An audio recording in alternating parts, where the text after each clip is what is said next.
Oi, Ju, tudo bem?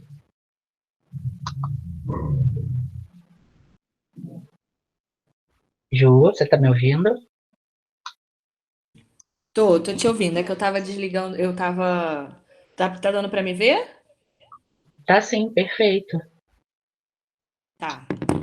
Vou botar a apresentação aqui, que aí eu vejo aqui pelo outro login, que o Meet Ok. tem disso, né?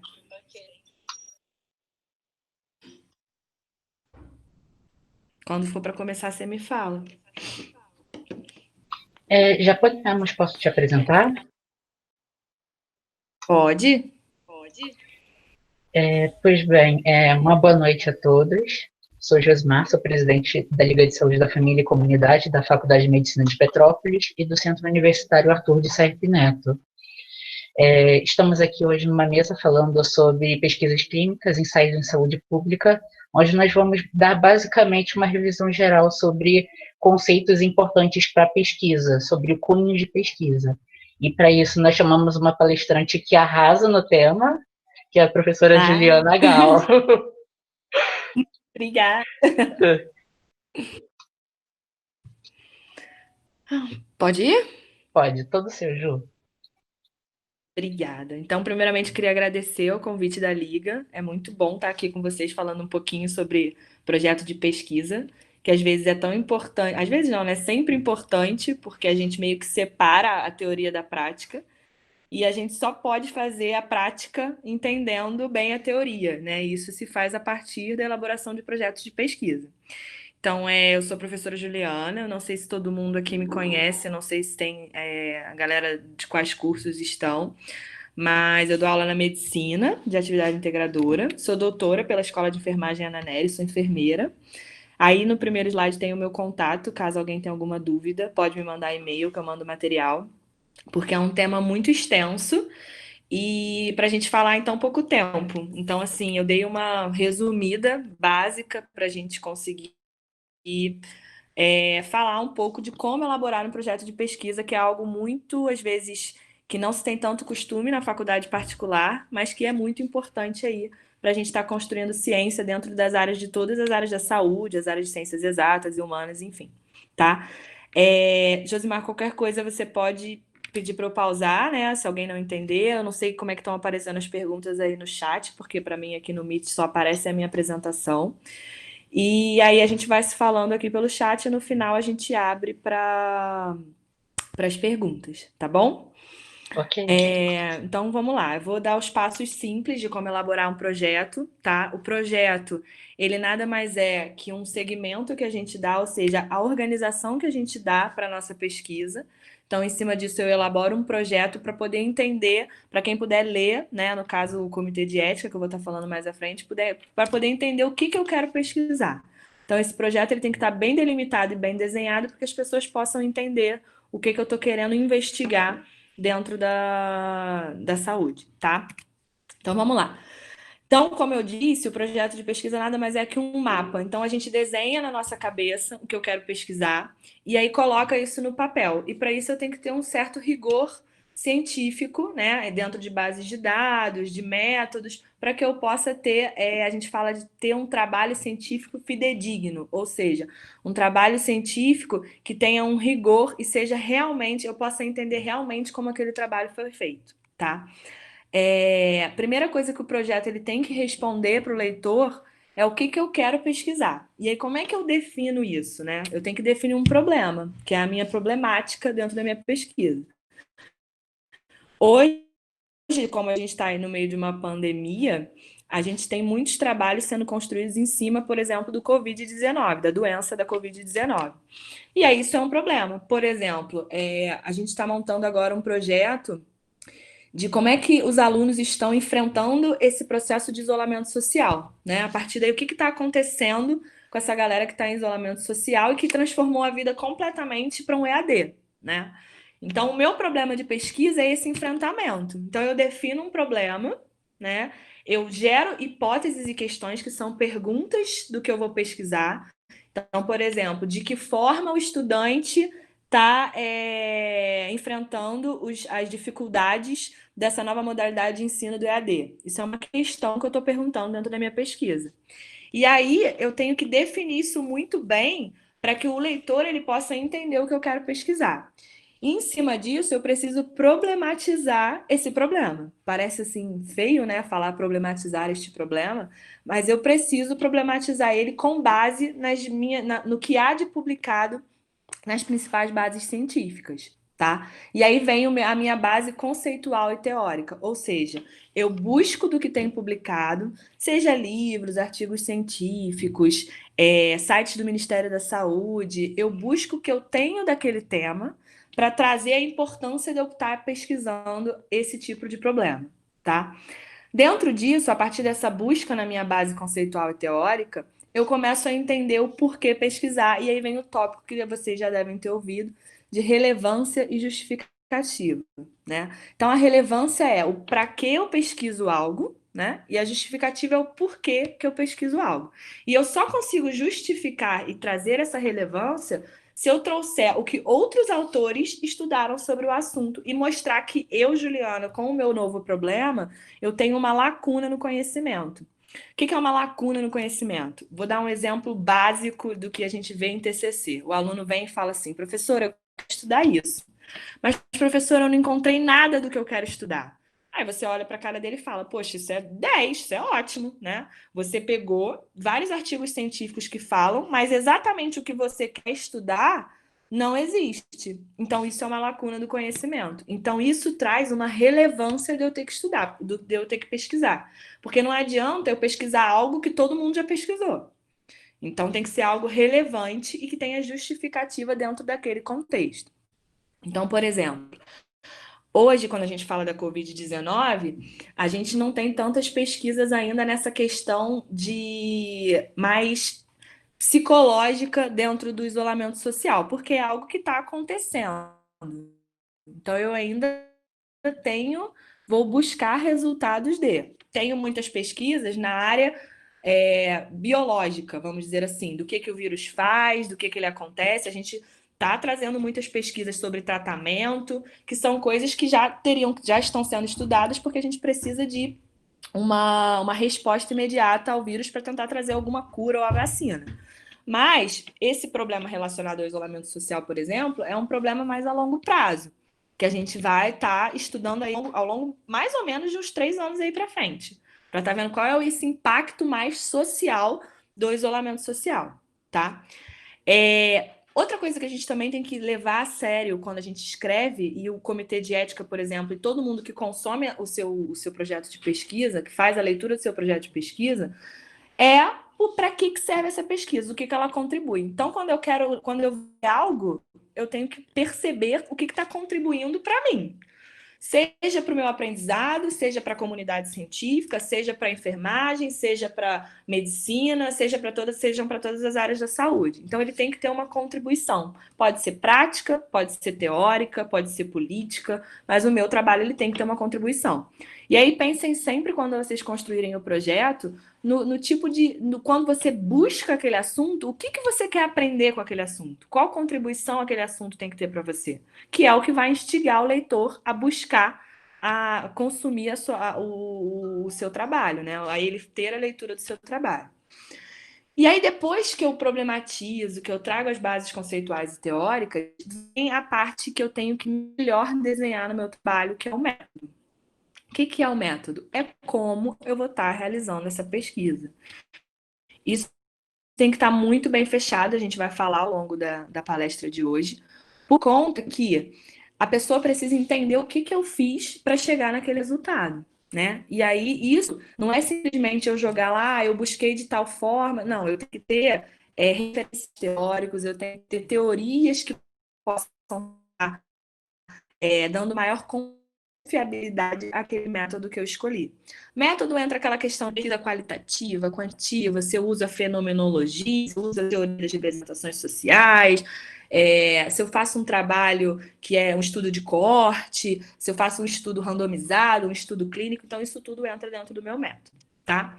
Uma outra coisa que é importante a gente definir é um cronograma. Então, a gente precisa de um tempo bem definido para estar realizando esse projeto de pesquisa.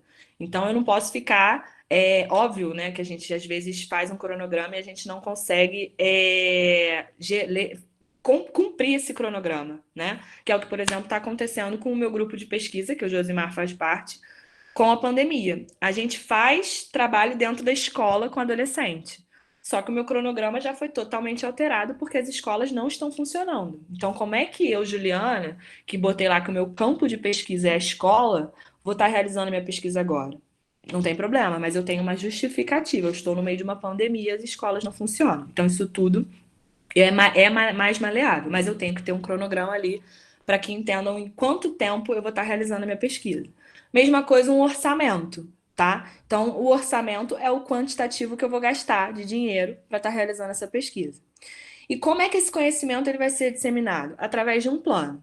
Então, nesse primeiro slide, eu trago para vocês, basicamente, a moldura de um projeto de pesquisa, tá? Primariamente, o que eu vou pesquisar, por que eu vou pesquisar, para que serve a minha pesquisa, como que eu vou pesquisar, quando vai custar e de que forma eu vou estar depois disseminando esse conhecimento. Eu vou publicar artigo, eu vou dar uma palestra, eu vou para eventos científicos. Isso tudo já tem que estar bem descrito dentro do projeto de pesquisa de vocês, dentro do TCC, tá? E aí a gente começa, então, com o primeiro tópico, que é o que chama a atenção do leitor, que é a introdução ou as considerações iniciais, tá? As nomenclaturas, introdução, considerações iniciais, método, isso é norma de ABNT, tá? E aí eu vou trazer lá no finalzinho o número da norma, e aí vocês conseguem buscar essa estrutura que a gente monta de projetos. Isso é uma estrutura já fechada, é uma norma, né? Uma norma técnica para a estrutura de projetos de pesquisa. Na introdução, eu trago, então, o delineamento do meu tema, do meu problema, né? É na introdução que eu vou captar aquele leitor para estar lendo todo o meu projeto, para estar falando, pô, projeto maneiro, ou não, pô, esse projeto não tem muita noção do que eles estão falando. Então, é a minha introdução que tem que estar muito bem desenhada para que eu possa... Que a gente pensa o seguinte, se eu pegar um livro e começar a ler ele e for chato, eu não vou continuar lendo esse livro, beleza? Então, é na introdução que eu já trago essa problematização que vai captar o leitor, tá? Dentro da introdução, eu tenho que ter o meu objeto de estudo, que é o que eu vou estudar. Então, quando vocês ouvirem a palavra objeto de estudo, é exatamente o que eu quero estudar. Então, se eu trago lá o isolamento social, os impactos do isolamento social, o meu objetivo é esse impacto no estudante. O meu objetivo, não, desculpa, o meu objeto, ok? A minha questão norteadora, ou hipótese, aí eu trago questão norteadora e hipótese, porque vocês vão ver que em pesquisas quantitativas eu trago hipóteses de pesquisa. Em pesquisas qualitativas eu trago as questões norteadoras. Nada mais é do que a pergunta de pesquisa que eu tenho. Então, o que eu quero estudar? Então, por exemplo, qual o impacto do isolamento social na vida do estudante na área da saúde? Isso é uma questão norteadora a qual eu estou querendo investigar, tá? Dentro do meu objeto de estudo, que era o quê? Esse impacto na vida da medicina ou na vida da enfermagem. Eu falo medicina por conta que é o projeto que a gente está fazendo ali, que depois a gente vai querer ampliar para todos os cursos da área da saúde que vem sofrendo aí com essa mudança para o EAD, tá? Dentro disso, a partir do momento que eu tenho uma pergunta, que é a questão norteadora ou a hipótese, eu trago os meus objetivos. O que são os objetivos? Eles vão estar dentro da minha introdução, sendo metas que eu vou ter que alcançar. Então, quando eu tenho uma pergunta, eu traço metas a serem respondidas. E esses são os meus objetivos, ok? Dentro disso, eu trago também na introdução a justificativa ou relevância, que foi como eu falei para vocês no primeiro slide. Então, é o porquê e para que pesquisar. E aí eu gosto muito sempre de colocar na justificativa ela é a importância do meu estudo. Então, nada melhor para exemplificar isso do que a Agenda Nacional de Prioridades em Pesquisa na área da saúde, do Ministério da Saúde, tá? Vocês sempre busquem, ela é de 2015, sempre tentem colocar o projeto de vocês dentro da Agenda Nacional de Prioridades em Pesquisa, que aí já é uma excelente justificativa. Ou seja, é prioridade para a área da saúde aqueles estudos que estão dentro da agenda. Então, você já começa a inserir no teu trabalho ali, já é meio caminho andado na justificativa ou relevância do seu estudo, tá? E vem a parte da contribuição, como eu falei para vocês, que pode ser prática, pode ser política, pode ser clínica, vai depender do tipo de estudo que vocês vão estar realizando, ok? O tema. O tema, então como é que a gente pensa num tema? Vocês chegam muito pra gente assim, fala, professora, pensei em estudar isso porque eu vi em algum lugar e eu queria saber como é que faz e aquela coisa da motivação que vocês têm ali, porque viram, por exemplo, no estágio certa situação que vocês querem estudar. O tema ele se origina exatamente assim. Então é algo que te desperta o interesse. Pode vir da tua experiência profissional, da tua experiência no estágio, pode vir de alguma experiência de vida. Muitas vezes a gente pensa em estudar algo quando a gente passa por determinada situação. Então vamos supor alguém aqui teve que cuidar de algum familiar com Covid, tá? Isso é uma experiência, uma vivência que te despertou a querer entender mais a doença. Então, é um tema que te desperta o interesse que você vai passar a estudar, tá? Pode ser também dentro da realidade do pesquisador, né? Aí pode ser dentro do seu contexto cultural, do seu contexto de trabalho. Por exemplo, agora eu estou fazendo parte do monitoramento do Covid aqui em Petrópolis. Então, acaba que aquilo vai me instigando para estar realizando algum projeto de pesquisa ali dentro, né? E aí vem a questão da docência, né? A questão de professora, que eu vejo aquele sofrimento. A gente sofre também, por exemplo, agora eu estou aqui falando para o meu computador e estou sofrendo que eu não estou vendo ninguém. E aí isso despertou o interesse de estar fazendo essa pesquisa de como é que está essa questão do isolamento social. Então veio a minha realidade no meu contexto social e cultural, junto com o meu trabalho, né? Que veio da docência, e agora a questão de estar dentro do monitoramento do Covid, estar em contato com os pacientes que estão em isolamento social, tá? Isso se vê, essa questão da construção do tema, ela acaba sendo construída por essa observação. E aí, o que a gente faz quando a gente monta um projeto de pesquisa? A gente também não pode ficar só nessa questão do achismo, né? Tipo, gostei e vou estudar. A gente começa a ter contato com especialistas da área. Então, vou dar um exemplo, né, nesse momento. Eu faço parte do monitoramento do Covid, e aí agora eu estou tendo contato com um professor da UF, de Macaé, que faz exatamente o que a gente está fazendo aqui em Petrópolis, que é o telemonitoramento, a partir de um aplicativo. Então você começa a conversar com especialistas, consumir o que aqueles especialistas escrevem, e aí eu estou passando a ler o projeto desse professor, passando a ler as publicações desse professor, para inserir dentro do meu projeto de pesquisa, que é em outra área, né? É no Covid, mas é em relação a aluno, né? E ele lá faz em relação aos pacientes, mas eu começo a consumir aquilo dali para tentar entender como é que está sendo construído esse conhecimento dentro daquela área. E aí vem essa parte do feedback de pesquisas já realizadas. Então, eu estou pegando a questão, a experiência vivida com pacientes, para trazer para dentro da docência, porque aluno, nada, né? Aluno, professor, nós todos somos pacientes, né? Seja na questão de estar com a doença, com o Covid-19, ou seja na questão da ansiedade. Quem aqui não está sofrendo com esse isolamento social? Quem aqui não teve um dia de crise, né? De falar, gente, preciso de uma aglomeração, gente, preciso fazer alguma coisa, não aguento mais ficar em casa. Ou então, quem aqui não está sentindo falta do ambiente da faculdade, né? Então, a gente começa a consumir isso para engrandecer o nosso tema e passar a entender de maneira mais técnica e científica o que está acontecendo em relação ao que eu quero estudar, tá? Pontos importantes que eu tenho que observar. O tema que eu escolho, ele é atual? Ele é um tema... Covid-19 hoje é o tema que mais está sendo publicado, porque é extremamente atual. Então, isso eu tenho que sempre observar. Não adianta eu querer, por exemplo, estudar algo muito antigo que não vai trazer contribuição para a comunidade científica, tá? Uma coisa que eu também tenho que observar, se quem é o meu orientador, ou quem está junto comigo, ou eu mesmo, eu tenho certo domínio sobre o assunto. Aí eu dou um exemplo. Imaginem eu agora querendo estudar um trabalho de direito, né? Vou fazer um projeto em cima de alguma coisa da área do direito. Eu não domino o assunto. Então, eu posso estudar isso? Posso. Mas vocês concordam que vai ser complicado eu não tendo domínio sobre o assunto, eu sendo enfermeira lá, nunca estudei nada relacionado à área do direito, nem na enfermagem, né? eu começar a querer estudar isso. Então, a gente tem que ter isso muito bem definido na nossa cabeça. Porque o que a gente vê quando o aluno vem para a gente querendo fazer algum projeto de pesquisa?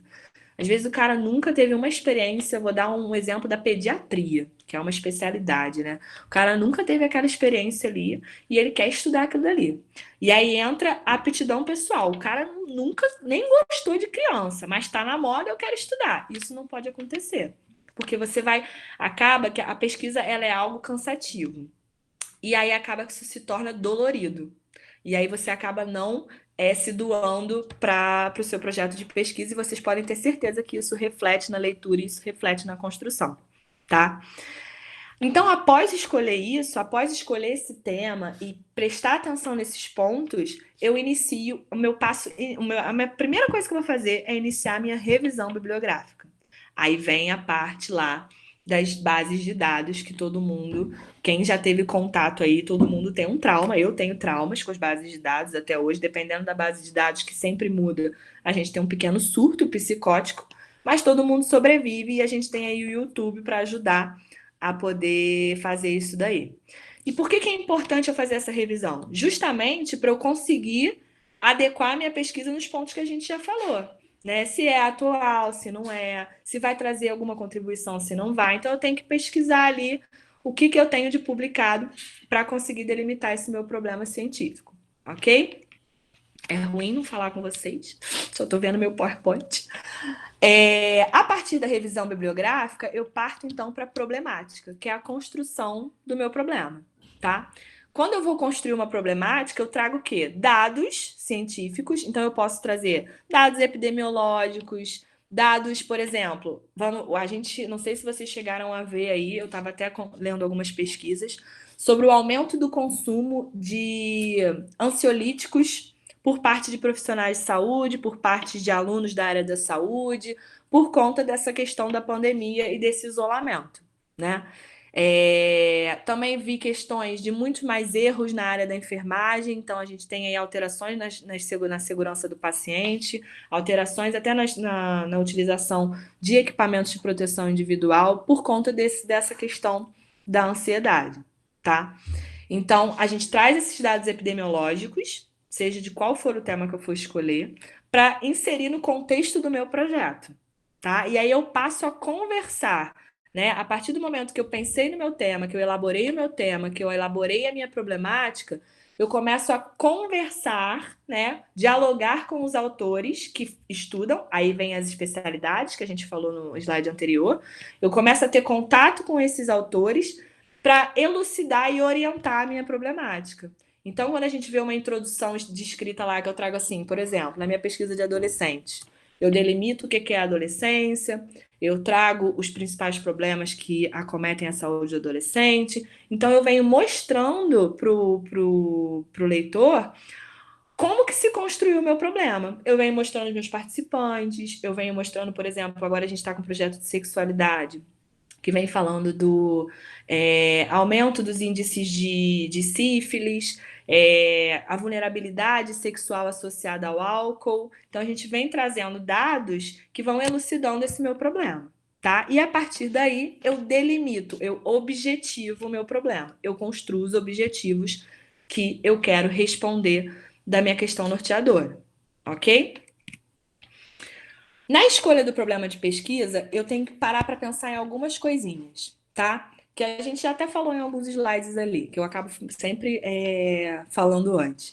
Se o problema é original, então se é um problema que realmente é um problema, ele merece uma pesquisa, ele merece uma dedicação para um projeto de pesquisa. Se ele é relevante, se ele é atual, ou seja, se ele vai trazer alguma contribuição, para que eu estou estudando aquilo ali. Ainda que ele seja interessante, né? Às vezes eu acho algo muito interessante que vocês podem achar nada a ver. Então, assim, eu tenho que pensar que se ele é interessante e se ele é importante para mim. E qual é a visão de mundo, né, que as pessoas têm sobre aquele tema. Então, não adianta eu querer estudar algo que eu acho muito maneiro e que eu olho para todo mundo e as pessoas falam: não, isso aí não, isso não tem nada a ver com a enfermagem, Juliana. Para que você quer estudar isso? E aí eu brinco de um projeto que eu li uma vez, que a gente estava participando de uma banca, E o projeto era para a construção de um aplicativo de celular. Eu sacaneio até a minha orientanda, porque ela chegou para mim com essa proposta. E ela falou que ela queria estudar depressão nos adolescentes por conta do uso, grande quantitativo de uso de celular, né? Então, ficar muito tempo no celular, nas mídias sociais. E aí ela queria construir um aplicativo de celular para tentar entender essa questão da depressão. Aí eu falei, tá bom, então você quer estudar o que que o celular tem feito, o que que essa questão desse isolamento das tecnologias tem feito nos índices de depressão de adolescentes, para depois construir um aplicativo para ele ficar mais tempo no celular. Então, entendem? Tipo assim, ele era muito importante para ela, mas qual era a visão de mundo? Pô, você vai construir um aplicativo, você quer entender por que que o celular está trazendo a depressão e vai construir um aplicativo para o cara sair do celular. Não entendi, tá? Então a gente tem que pensar nessas coisas. Se você tem possibilidades reais para executar o projeto, que às vezes a gente vem com projetos mirabolantes, vamos lá, principalmente projetos clínicos, né? Que envolve paciente, envolve algum tipo de procedimento invasivo, e aí você não tem possibilidade, porque você tem que fazer em um ano o TCC, e a gente tem comitê de ética envolto nisso, então a gente tem que botar o pezinho no chão e ver quais possibilidades reais que eu tenho para executar esse estudo, tá? Se eu tenho recursos financeiros, né? E aí eu costumo dar o exemplo de um projeto de mestrado que a gente tinha lá na Escola de Enfermagem de Ananeri, um projeto maravilhoso, sobre RCP, né, que é a ressuscitação, em que a menina que estava estudando, ela queria fazer um protótipo, que eu acho que ela até fez, né, sobre o nível da força que você faz durante a massagem cardíaca, em como isso pode afetar a probabilidade dessa pessoa ser reanimada ou não. E aí eu, Juliana, não teria dinheiro para custear isso, né? Porque ela teve que mandar construir um protótipo na engenharia sobre aquilo dali para medir a força de diferentes pessoas. Só que ela tinha esse recurso porque ela estava com um hospital muito famoso que investiga essa questão cardiológica, que estava ali dando todo o suporte econômico. Então, cara, super projeto conseguiu. Eu, Juliana, já não conseguiria, tá? Se eu vou ter tempo suficiente para investigar essa questão, e aí eu tenho que pensar no meu cronograma. Se eu utilizei os conceitos principais e as teorias para delimitá-lo, e aí como é que eu vou saber isso? Professora, como é que eu vou saber isso? Fazendo a sua revisão bibliográfica. Então, eu vou ter ideia se eu utilizei os conceitos que são mais atuais publicados e teorias que estudam aquilo dali, as principais, se eu fiz uma boa revisão bibliográfica, se eu compreendi o que está sendo estudado no meio acadêmico, tá? Tenho que pensar também se um problema de pesquisa ele vai decorrer de um aprofundamento maior do tema, né? Vai delimitar muito tempo para eu estar fazendo isso. E se a pesquisa ela vai depender diretamente da formulação adequada desse problema. A partir do momento que eu construo um problema que não foi bem construído, eu não consigo construir um projeto de pesquisa. Então, lembrem-se, depois eu acho que está sendo gravado, eu acho que o Josimar depois vai conseguir colocar para vocês aí à disposição. Lembrem sempre desses tópicos quando eu for construir um problema. Porque se eu já inicio uma problematização de um projeto de forma errada, o meu projeto todo ele não vai ter uma conversa. E eu não vou conseguir montar esse projeto de forma adequada, tá? Aí a gente vem com uma coisinha aí que bate de vez em quando a gente vai construir um projeto, que é essa questão de problema, inquietação e problema de pesquisa. Uma pesquisa, ela parte de uma inquietação sua, ou seja, de algo que te motiva a estudar, de alguma dúvida que você tenha sobre aquele assunto que te motive a estudar.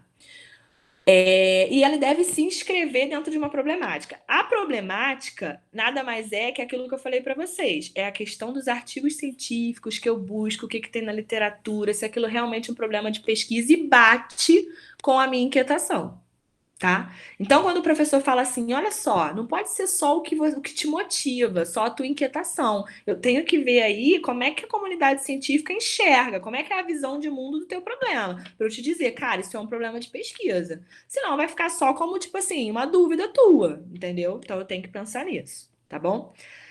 De onde vem esse problema? Novamente, das experiências e da mistura de conhecimentos que eu tenho dos meus valores. tá? Mas o problema de pesquisa ou o problema científico, ele tem que promover um conhecimento e tem que vir de dados e informações científicas, tá? Então eu tenho que aprender a juntar isso daí, a minha inquietação com o que eu tenho descrito dentro da comunidade científica para conseguir compreender e resolver aquele problema que eu estou estudando, contribuindo com soluções ou contribuindo minimamente com a construção de um conhecimento, tá?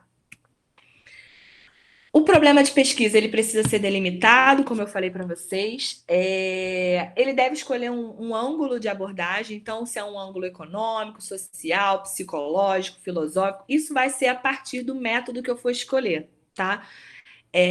A partir do método que eu escolho, eu vou delimitar a abordagem do meu problema. Se eu vou querer uma contribuição mais social, por exemplo, eu, Juliana, estudava a teoria das representações sociais na saúde do adolescente. Então, era uma abordagem mais social, tá? Esse projeto que a gente está fazendo dos alunos com Covid tem uma abordagem mais social-psicológica, tá? Então, a gente tem que saber descrever isso, beleza? O objeto é uma frase geralmente clara, então foi como eu falei para vocês, o objeto não significa que tem que ser uma palavra, tá? É uma frase clara, como, por exemplo, o impacto social do isolamento nos estudantes da área da saúde, é um objeto. Tem que ser expressa de forma específica, então eu tenho que entender o que objeto que eu estou estudando, isso tem que estar dentro da minha introdução. Então, quando eu entendo o objeto que eu estou estudando, eu vou estar expressando a especificidade do meu projeto, tá? Ele tem que ser lógico, sistematizado e inteligível. Então, por que ele tem que ser lógico, sistematizado e inteligível? Eu tenho que entender muito bem entendido o que é o meu objeto. Beleza? Então, quando eu ler, que eu consumir aquilo ali, eu não posso ter dúvida. Eu não posso pensar, pô, será que o cara quer estudar isso ou será que o cara quer estudar aquilo? Tá? Porque senão isso gera uma dupla interpretação e quando eu chegar lá, quando a pessoa for ler lá os meus resultados, ou então quando uma banca for ler o teu método, ou quando uma banca for ler teus resultados, eu vou falar, olha só, mas o que tu me problematizou lá na introdução, que tu me descreveu de objeto, não foi o que tu estudou aqui embaixo, não. E aí, acabou o teu projeto. Beleza? Acabou a tua pesquisa, no caso. Aí a gente vai para a questão norteadora. Então, a partir do momento que eu problematizei e construí meu objetivo, meu objeto, eu vou para minha pergunta de pesquisa, tá? Então, as questões norteadoras são as perguntas que eu faço a partir do objeto que eu delimitei. Quais as funções da minha questão? A organização do trabalho é primordial. Quando eu tenho uma pergunta, eu organizo o que eu quero responder, certo? Então, ela ajuda nessa organização, ela ajuda na apresentação dos resultados, porque os resultados vão ser as respostas dos meus objetivos, que partiram a partir da minha questão norteadora. Ajuda na seleção dos dados, por quê? Ajuda na seleção dos dados. Às vezes, eu faço uma pesquisa, quando a gente faz uma pesquisa, a gente meio que já pensa mais ou menos no que eu quero encontrar, tá? Mas pode ser que saiam dados, assim, inimagináveis. Um exemplo que aconteceu foi na minha pesquisa de doutorado, que eu estava estudando o conceito de ser saudável, e aí veio a questão da amizade, que para o adolescente ser saudável, a questão da saúde mental e da amizade estava como base daquilo ali. E eu jamais tinha pensado. Eu pensava assim, não, ser saudável vai ser alimentação, atividade física, essas coisas. E veio essa questão da saúde mental e dessa questão da amizade muito maior, por exemplo, do que a atividade física, por exemplo. Tanto que a gente criou uma categoria dentro disso, tá? Então pode vir coisas inimagináveis, mas a gente sempre quando cria uma questão norteadora e um objetivo, a gente meio que já pensa no que eu vou encontrar ali. Então ajuda na seleção dos dados que eu quero analisar, nas fontes e na revisão de literatura que eu vou fazer, tá? A característica da questão norteadora também tem que ser clara, então o objeto tem que ser claro, a questão norteadora tem que ser clara, o objetivo tem que ser claro, tá? Não pode se basear em valores morais. Então, sempre que eu for fazer uma pesquisa, principalmente quando são temas que geram muita polêmica, o pesquisador ele tem que ser totalmente neutro, tá? Como, por exemplo, quando eu falo da questão de sexo na adolescência, né? Da primeira relação sexual. Às vezes você acha meninas muito jovens. E para elas aquilo ali é tudo normal. Aí eu, Juliana, 31 anos, né, do tempo lá de Guaraná com rolha, fala assim: Deus, eu tava brincando de boneca nessa época. Problema seu, que você agora está em 2020. E aí você tem que ser uma pessoa que seja neutra. E você vai escutar coisas ali que você vai ficar, caraca, caraca, olha o que o adolescente está falando, mas eu não posso inferir isso dentro da minha pesquisa, tá? Eu devo ter uma boa base conceitual teórica que sustente a minha questão. E aí, como é que eu faço isso? Isso vai depender do tipo de método também que eu escolher, tá? Por exemplo, eu estudei a teoria das representações sociais de novo. A minha teoria, pelo o que eu queria pesquisar, que era o ser saudável, a representação social de ser saudável para adolescente, a minha teoria ela tinha uma base que sustentava aquilo ali que eu queria pesquisar. Diferente se eu pegasse, sei lá, uma teoria totalmente translocada que não tem nada a ver com a minha área, nada a ver com o que eu quisesse saber ali, que era a representação social. Eu pegasse, sei lá, uma teoria da matemática. Coisa louca, entendeu? Então eu tenho que. Isso tudo tem que conversar. A sua questão norteadora, ela também não deve ser fixa. Por quê? Muitas vezes no decorrer da tua pesquisa, você acaba tendo descobertas que às vezes você pode ter que alterar a tua questão norteadora no teu projeto. Então ela tem que ser maleável, ela não pode ser definida, é aquilo, ponto final que eu quero saber. Não, ela é maleável e ampla, tá? A questão norteadora ela é sempre ampla. Qual o conhecimento de enfermagem sobre sexualidade na adolescência? Cara, pode vir uma gama de coisas, tá? Uma observação importante. Na pesquisa quantitativa, como eu falei, são formuladas as hipóteses, e as hipóteses elas são diferentes das questões norteadoras, porque as hipóteses elas são mais fixas. Elas precisam conter variáveis que são mensuráveis, porque é uma pesquisa quantitativa, tá?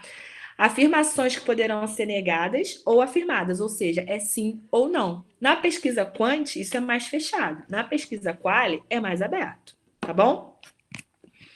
Objetivos. Então, os objetivos, a partir da questão norteadora, da minha pergunta, é o que eu pretendo alcançar. Então, eu traço objetivos que são metas do que eu pretendo alcançar. Sempre tem que vir no. Eles sempre têm que estar descritos em verbos no infinitivo. Identificar, analisar, discutir, descrever, pesquisar, comparar, relacionar, porque são coisas que eu quero alcançar, tá? Devem seguir uma ordem de complexidade. E aí, como é que é isso? Eu primeiro identifico para depois analisar, né? Eu não analiso e depois identifico. Então, primeiro objetivo, que é mais o quê? Amplo, vamos dizer, identificar os conceitos de saúde para o adolescente. Analisar os conceitos de saúde para o adolescente. Discutir os conceitos de saúde para o adolescente. Então, eu jamais posso analisar ou discutir algo que eu ainda não identifiquei. Então, eles devem seguir essa ordem de complexidade, tá? Para cada intenção que eu tenho, para cada questão, eu posso ter mais de uma questão, ou eu posso ter uma questão e vários objetivos, eu formulo um objetivo. Então, para cada coisa que eu quero entender, eu formulo um objetivo.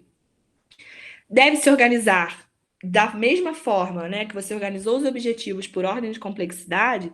Na apresentação dos resultados, eu almejo essa mesma organização. Porque conforme a pessoa vai lendo a tua pesquisa, ela já pega e fala assim, cumpriu esse objetivo aqui de identificar.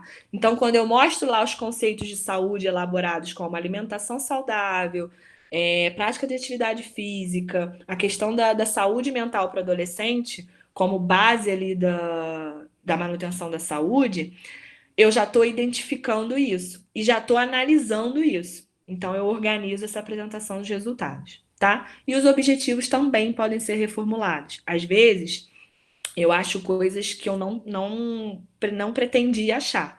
E aí eu posso ir lá no meu projeto e reformular esses objetivos, tá bom? Para adequar aos resultados que eu achei.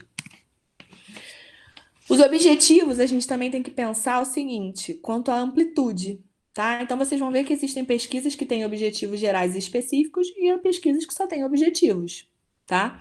Os objetivos gerais, eles normalmente são mais amplos. Então, é uma síntese geral. Normalmente, identificar algo é tudo mais amplo, é uma visão global. Já os objetivos específicos são os desdobramentos dos gerais. Então, se eu identifico o conceito de saúde, eu posso discutir esses conceitos, né? Então fica mais fechado, eu posso discutir os conceitos relacionados à alimentação, tá? Porque eu encontrei, no geral, que a alimentação era a base, e aí eu traço um objetivo em cima daquilo ali, tá? O objetivo específico também tem que ter uma intenção da pesquisa proposta. Então, o que eu pretendo alcançar por passos.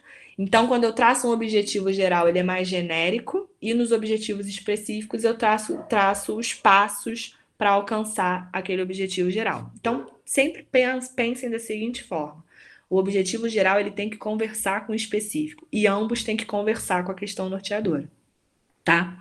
Os específicos apresentam um caráter mais concreto, mais fechado e mais particular, tá? Então o nome já diz, geral e específico. O específico ele vai ser mais fechado, ok? Aqui tem uns verbinhos para vocês, que depois eu posso também mandar essa apresentação para o Josimar e ele mandar para vocês. Esses objetivos são taxonomias que a gente usa para determinar o estágio do conhecimento. Então, quando eu quero determinar o estágio cognitivo de conhecimento, apontar, arrolar, definir, enunciar, são aqueles objetivos que a gente vai colocar, são aqueles verbos que a gente coloca no início dos objetivos que eu acabei de falar para vocês. Então, quando tem relacionado à compreensão, compreender um fenômeno, a gente utiliza mais descrever, discutir, esclarecer, examinar. Uma aplicação de algo, ou seja, aplicação de um produto, né? Então, aplicar determinada técnica em alguma coisa, manipular algo, tá? Então, isso é só uma taxonomia que vocês não precisam gravar e é bom ter. Só para quando a gente for construir a ideia do objetivo, a gente saber quais verbos que a gente deve utilizar, tá bom? Justificativa, tá? Então, depois que eu construir minha introdução, minha questão norteadora, meus objetivos, eu vou justificar o meu estudo. Então, como eu falei, é por que que eu quero fazer essa pesquisa. Então, por que que eu quero fazer, por que que é importante para a saúde, por que que é importante para a enfermagem, se ele vai preencher as lacunas do conhecimento, ou seja, se é algo inédito que eu vou estar estudando, ou se poucas pessoas estudaram, e o que que ele vai trazer de importante. Então, a justificativa é isso. Eu vou trazer autores que corroborem o porquê que eu tenho que fazer aquela pesquisa, tá? Então, a gente começa brincando, por que que a revisão bibliográfica ela tem que ser ampla? Porque eu tenho que eu tenho que elucidar um problema na minha introdução, a partir de dados científicos. Então, eu tenho que pegar artigos científicos que falem aquilo lá para eu problematizar. Eu tenho que também, com esses artigos científicos, justificar a minha pesquisa. Se traz novidades, se não traz, há quanto tempo não estudam isso, quais foram os últimos artigos que estudaram o que eu quero pesquisar, de que forma que estudaram, tá? Então, uma dica que eu deixo para vocês: a melhor forma de justificar é aquela que produz uma articulação entre a relevância, ou seja, de para que eu quero estudar, e a prática daquele problema, tá?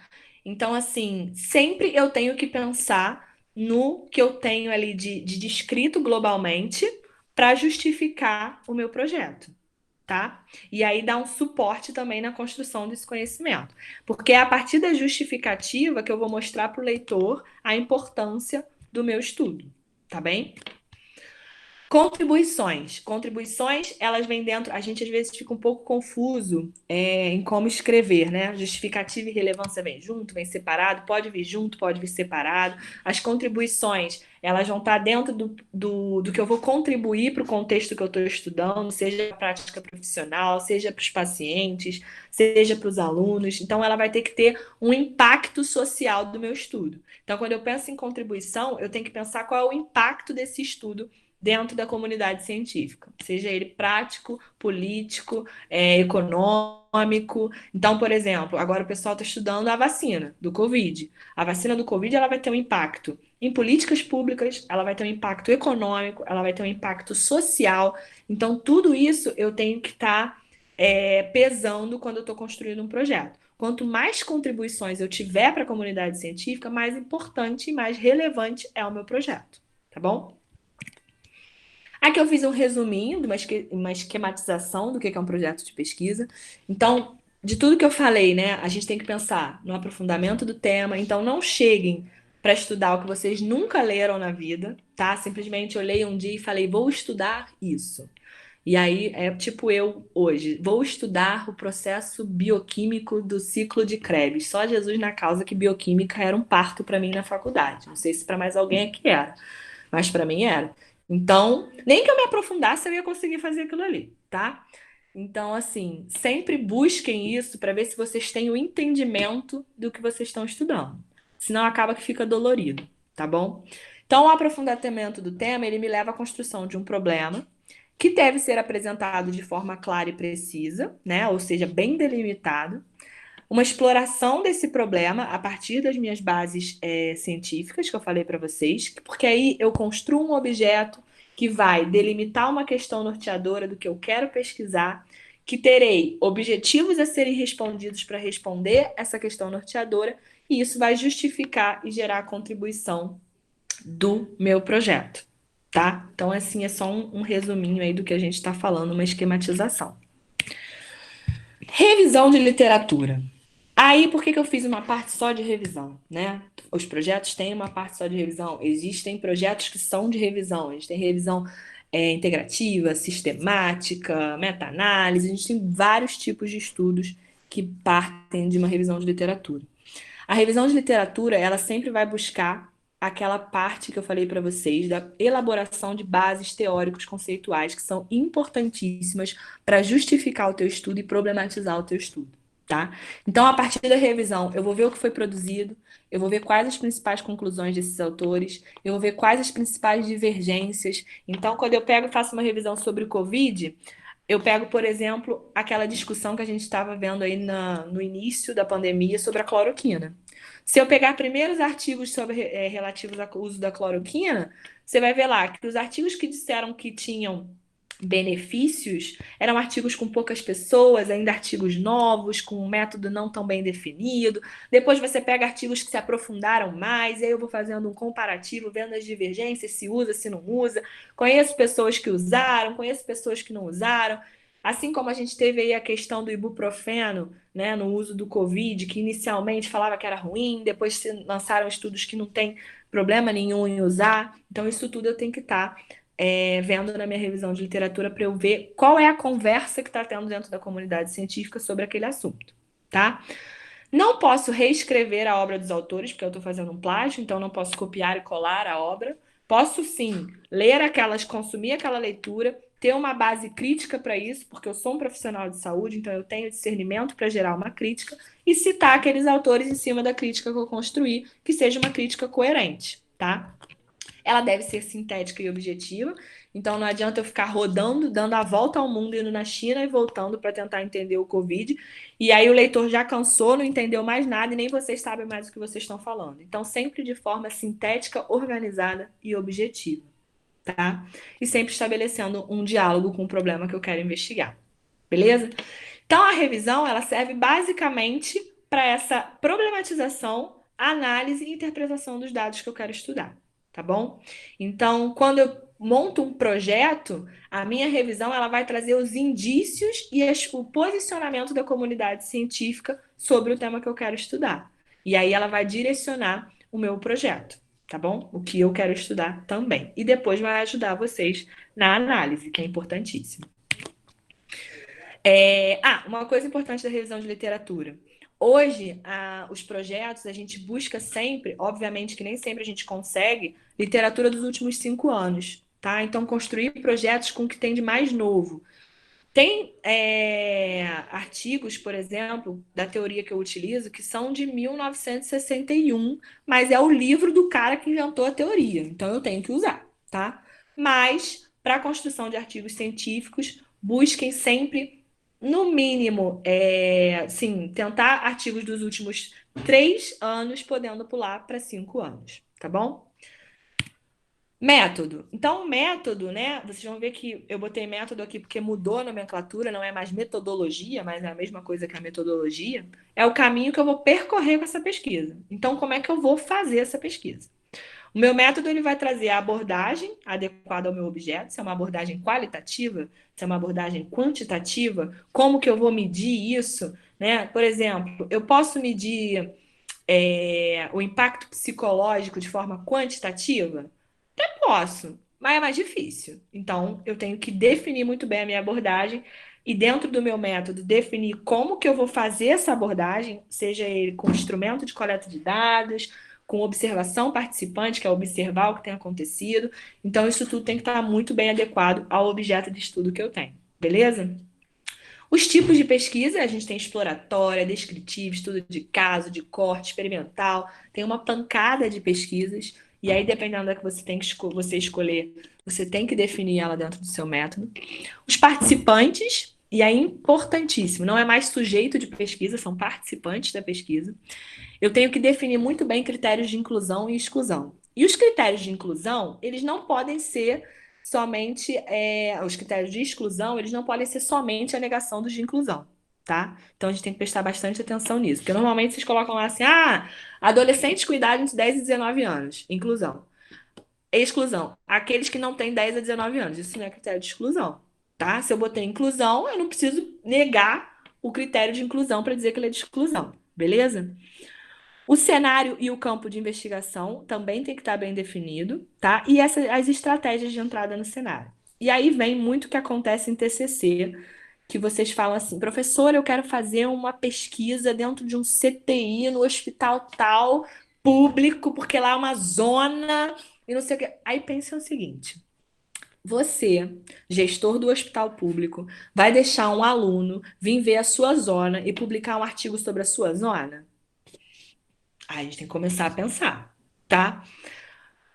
Não, como que vai ser essa estratégia de entrada? Vão me permitir a entrada? O que que eu quero estudar? O meu campo de pesquisa, ele tem a ver com o meu problema? Né? Aí vem, por exemplo, eu estou estudando, sei lá, Covid-19. Aí eu vou para um hospital que não tem quase atendimento de Covid-19. O que que eu vou fazer lá? Entendeu? Então eu tenho que pensar muito bem nessa estratégia e no cenário que eu vou escolher, tá bom? Técnicas e instrumentos de coleta de dados de pesquisa também vem dentro do método. Se eu vou utilizar um instrumento de entrevista, se eu vou utilizar um instrumento online, se eu vou fazer uma observação, se eu vou para campo, se eu vou utilizar algum tipo de dispositivo invasivo ou não. Também vem dentro do meu método como que eu vou organizar esses dados. Então, a partir do momento que eu coletei, de que forma que eu vou organizar? Se eu fiz uma entrevista, eu vou transcrever essa entrevista? Eu vou rodar ela num software que vai me fazer classificar por categorias, tá? E aí também, junto a isso, a análise dos meus dados, beleza? Importante, questões éticas da pesquisa. Nunca deixem de levar em consideração as questões éticas.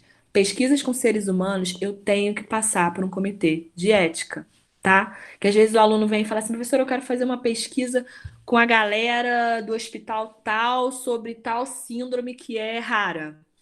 Tá, mas a gente tem que passar por um comitê de ética. Ué, tem que passar por um comitê de ética? Mas era só um negócio que eu ia enviar primeiro pro cara responder. Tem que passar por um comitê de ética. Então, as questões éticas, elas têm que estar muito bem delineadas no teu método. Beleza? Técnica, instrumento e procedimento são coisas que você vai descrever. A técnica, como eu falei para vocês, como você vai capturar os dados. Um instrumento, se vai ser um instrumento que eu vou entregar, a pessoa vai responder, se vai ser um instrumento online. E o procedimento, que é o conjunto de providências práticas no momento da minha coleta. Se eu vou estar junto, se eu não vou estar, se eu vou coletar, se eu que vou entrevistar, se vai fazer uma roda de conversa, isso tudo tem que estar muito bem delimitado no método de vocês, tá bom? Questões éticas, sempre quando eu penso na parte ética da minha pesquisa com seres humanos, eu tenho que lembrar da Resolução 466 de 2012 do Ministério da Saúde, tá bom? O que é essa resolução? É um conjunto de normas éticas que o pesquisador ele tem que seguir para estar fazendo aquela pesquisa, tá? Estudos de revisão bibliográfica não necessitam passar por comitê de ética, porque você vai só ver em bases de dados. Porém, todo estudo que envolver qualquer tipo de procedimento com seres humanos, seja entrevista, seja uma conversa, um bate-papo, tem que estar dentro dos parâmetros da resolução 466.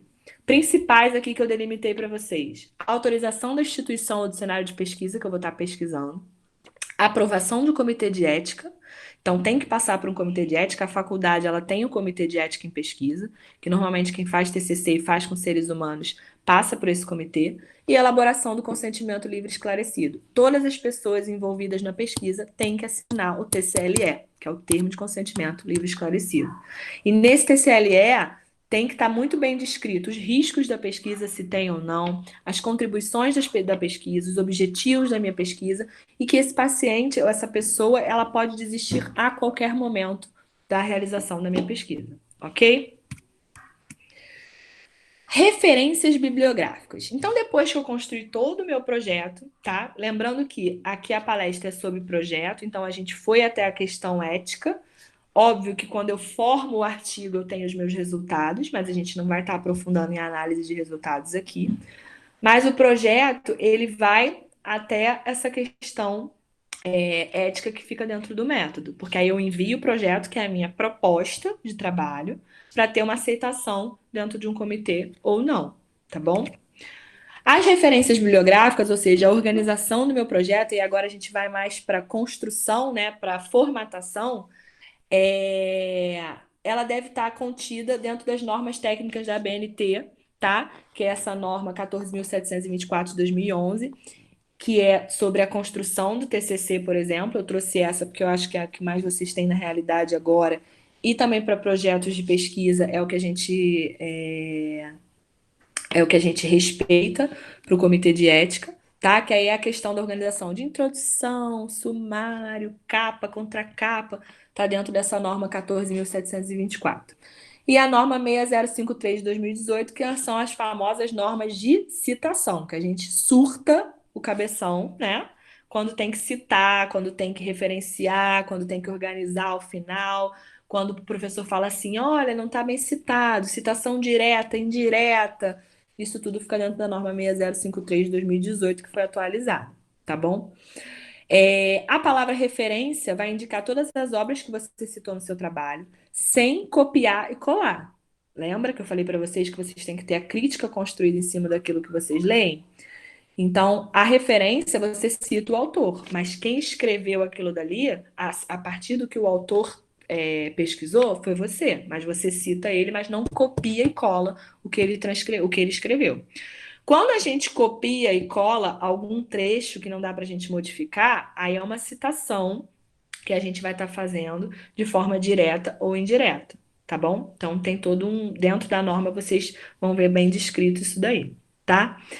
É, Referências bibliográficas ou a palavra bibliografia é questão de construção do projeto, tá? Então vocês vão ver lá no final que vem referências bibliográficas.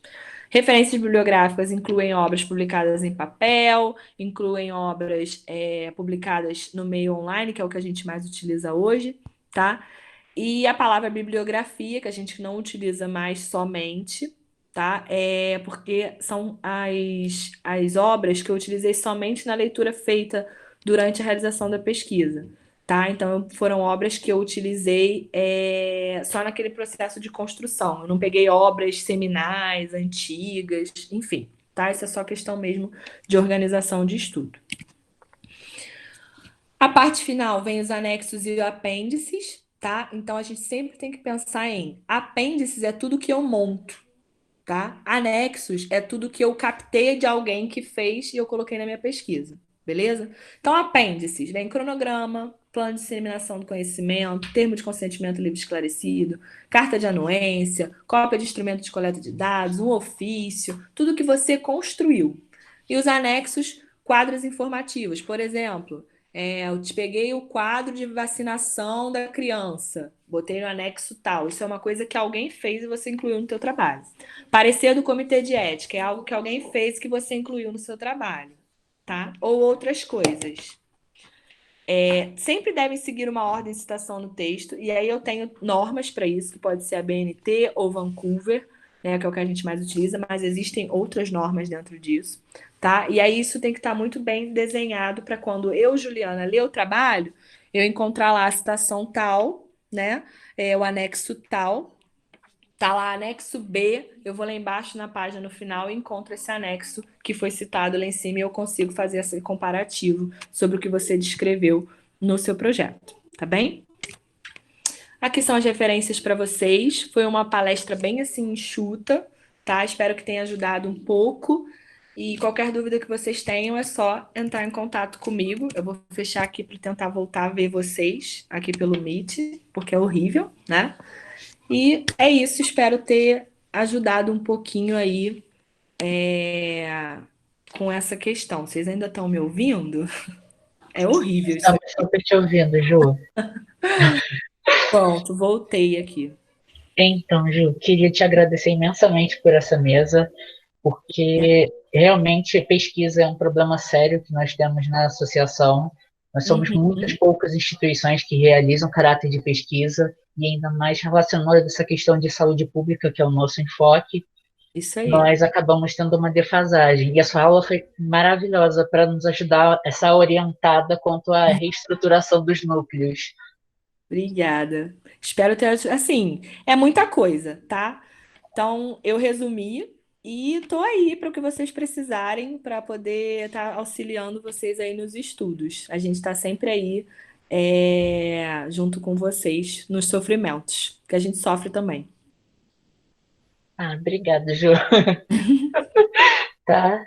Se alguém tiver alguma dúvida, É, não sei se alguém tem. Obrigada, Bianca. Obrigada, Gutenberg. Obrigada, Milena. Obrigada, Fabiana. Obrigada a todo mundo. Eu acho que é isso. então, fechamos. Fechamos? Obrigadão, Fechamos. gente. Boa noite para vocês Nós e que agradecemos, Ju. Uma bom, boa boa noite para continuação você. aí, tá bom? Beijo. Bons estudos online. Obrigado, Ju. Beijo. Tchau, tchau. Tchau.